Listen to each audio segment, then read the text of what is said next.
Hello, everybody, and welcome back. One of the things with IBD that we know is common is people avoiding food and beverages in hopes that it will help with symptoms. Now, one thing we do want to talk about today, in being the main focus, is that alcohol is the most avoided food and beverage item by individuals with IBD. And we're going to talk a little bit maybe why that is, as well as provide you with a little bit of understanding around alcohol, IBD, and the gut. So, Ashley, where should we start on this topic? When you told me that 75% of people had a worsening of gut symptoms with alcohol, I immediately thought there are 25% that don't.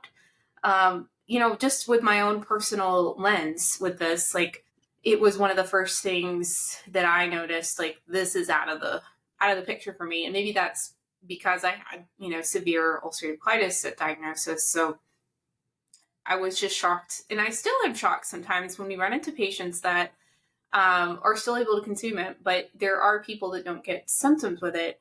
But I think the thing that we want to draw attention to is that even if you don't have symptoms, it can still be problematic. So when people come to us and they want symptom reduction and we're working on strategies, we can't really dive into that, especially if someone is, having alcohol, 5 to 7 days a week, or something large like that, because we know how many problematic things are associated with like heavier use of alcohol on a regular basis. And culturally, it's kind of normalized to consume lots of alcohol. And I don't know if that's because of if you go back to the 90s, there is a lot of talk about, it comes from grapes and grapes have resveratrol. So it's good. So there's a lot of that talk and sort of justification for culturally how we cope with stress and how we socialize and all of that. But it doesn't change the fact that there are problems, especially with larger use of it. Yeah, and those are the things we want to discuss today to help bring awareness around alcohol, because I feel that some of us are missing that. In fact, when Ashley and I were talking before we started recording, we were looking up or trying to provide an understanding of when did the World Health Organization say that alcohol was a carcinogen. And it was a long time ago. Like it was, what did you say, Yeah. 1988? Yeah, I didn't find a definitive answer, but from what I did see, it looked like it's quite a bit ago that we started thinking of alcohol as problematic, but never really talked about until, I would say, honestly, maybe the last 10 years is when I started to hear people talk about it, is like, hey, this is our carcinogen. This is something we want to think about when it comes to gut health, especially with your IBD patients. Wasn't until maybe the last 10 years that I heard people talk about it more. And, when I was first diagnosed, I had no idea how problematic it was. Yeah. And I wish I would have known, in the very beginning, how much that could have been playing into my, some of my early concerns with my IBD. Mm-hmm. Yeah. I want to say too, Ashley, within the last year, I feel like it's blown up a little bit more on social media, because there was a lot of people in the health space talking about the US Surgeon General's advisory on alcohol and cancer risk. So, what we know about alcohol is that it increases risk of cancer of the oral cavity, the pharynx, the esophagus, the colon, the liver, larynx, and then breast tissue and breast in females, males as well, but more so seen in females. So it's not that we don't know this. We do know that consuming alcohol can increase the chances of cancer, and that no level of alcohol consumption improves health. You may have heard Ashley mention the resveratrol from red wine. Like, yeah, okay, it has resveratrol in the wine, but alcohol is ethanol. It is a known toxin. It doesn't have any health benefits for you, unfortunately. Fortunately, Yeah. that's funny. No, I hear you. And before I know how this can come across too. Us just talking about it and Yeah. only saying negative things about it. But I want to also talk about the realities of like when I was diagnosed in college. And so I was immersed in a culture where alcohol was the central part of socialization, like most people's college experience. And I was also being told by my doctor that at the time that nutrition didn't matter. So then you're getting this message, it doesn't matter, we should do it anyways. And I hear people say similar things all the time of like, oh, everything's a carcinogen or everything's this, so it doesn't matter. I'm just going to do whatever I want. But where that message becomes problematic is for me, if you're hearing it doesn't matter at all, so then I can just do whatever. But then you start layering on the risk. You layer on, let's say you're having alcohol a couple times a week, and the dose range for most women I think is like 1 glass and 2 for men. That's just like the standard limit.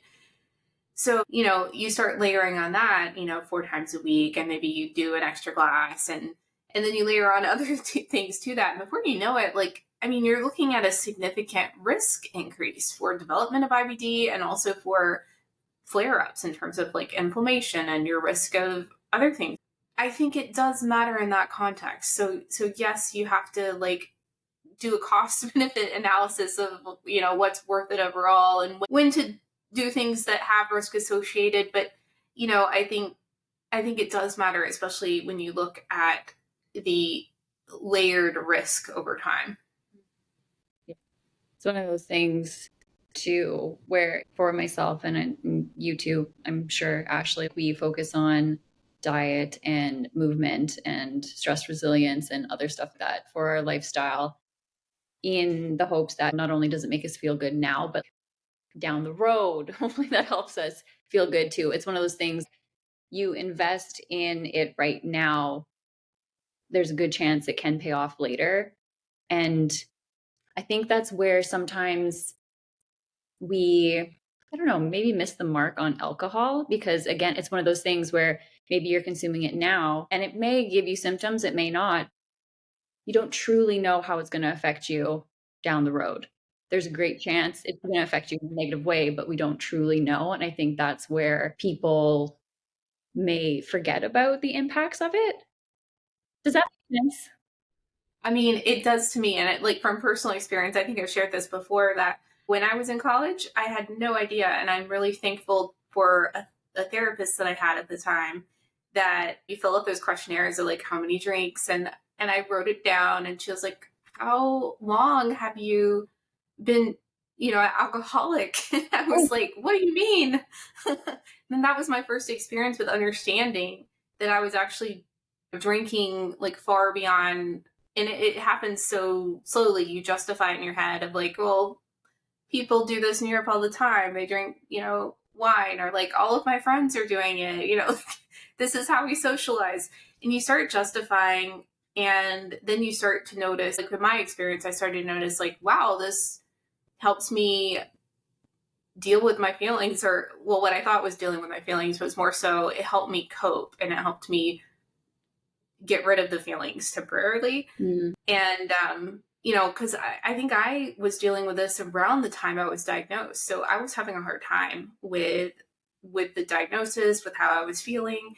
And so I just want to bring attention to the fact that it's so easy for it to become a coping mechanism, and for you to just not realize that it's a bigger problem than it is. And even if we're talking about just casual drinking, it can definitely be that way for a lot of people, even when you have IBD. So it's something to bring awareness to and something to consider. And an important topic for sure. It is, yeah. And I don't know if we've necessarily talked about this yet, but what we know about alcohol is that it has great potential and it can increase these inflammatory cytokines in the body. And when we're talking about IBD, that's a big part of IBD, right? There's inflammation that's occurring, and there's people with IBD who are on medications that help lower these inflammatory cytokines. So, when we're having alcohol and raising it up, it's not a great thing for the body. Another thing to consider with alcohol, has to do with our gut barrier function. And that's another big key component in IBD, making sure that intestinal lining is strong and that it's, healed. Medication and food together can help play a role in that. But if someone is continuously having alcohol, that has, again, great potential to impair that intestinal lining, making it very difficult to have that healing effect for the body. Yeah, it's hard to undo. Or we'll see people that are taking 3 or 4 supplements, to help repair. There's all these things they're taking and all these outside things that they're trying to use. But if you have this big hit like alcohol on a regular basis, it's kind of hard to outweigh that. You can't out supplement, or you can't, get your way out of the fact that it's a big deal when it's at a high level. Yeah, yeah. So if you feel like you are somebody who's maybe needs some support around understanding triggers or getting some support, feel free to reach out. We have 3 different ways that you can work with us. And if you're just here to learn and to listen on YouTube, be sure to subscribe to our content so you find out when we have new videos. But also it helps us because it helps us with growing, and growing will help us create more videos that you love and answer more of your questions. All right, take care, everybody.